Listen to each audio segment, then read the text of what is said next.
અંકલેશ્વર અંદાડા નજીક હાઈવે પર ટ્રક ચાલકે સ્ટીયરિંગ પર કાબુ ગુમાવતા ટ્રકમાંથી રોડ પર પટકાયો હતો. ટ્રક રોડ સાઈડ ઘાસમાં પલટી મારી જવા પામી હતી. ટ્રક ચાલકને માથાના ભાગે ગંભીર ઈજા પહોંચતા સ્થળ પર મોત નીપજ્યું હતું. ટ્રક સાથે રોડ સાઈડ પટકાયેલા ક્લીનરને નાની મોટી ઈજાઓ પહોંચી હતી. 108 દ્વારા ચાલકને મૃત જાહેર કરતા ક્લીનર દ્વારા પોલીસમાં જાણ કરાઈ હતી.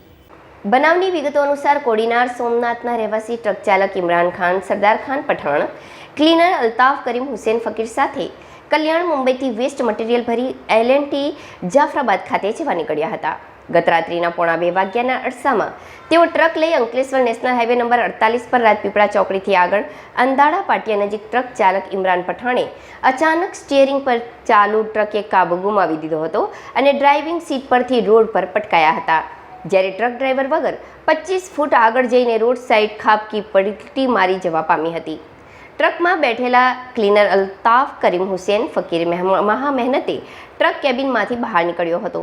રોડ પર પડી ગયેલા તેના શેઠ એવા ટ્રક ચાલક ઇમરાન ખાન સરદાર ખાન પઠાણ પાસે પહોંચતા ત્યાં તેને માથામાં ગંભીર ઈજા જોવા મળી હતી. આ અંગે 108ને જાણ કરતા 108ની ટીમ સ્થળ પર દોડી આવી હતી અને સ્થળ પર જ ઇમરાન ખાન પઠાણને મૃત જાહેર કર્યો હતો.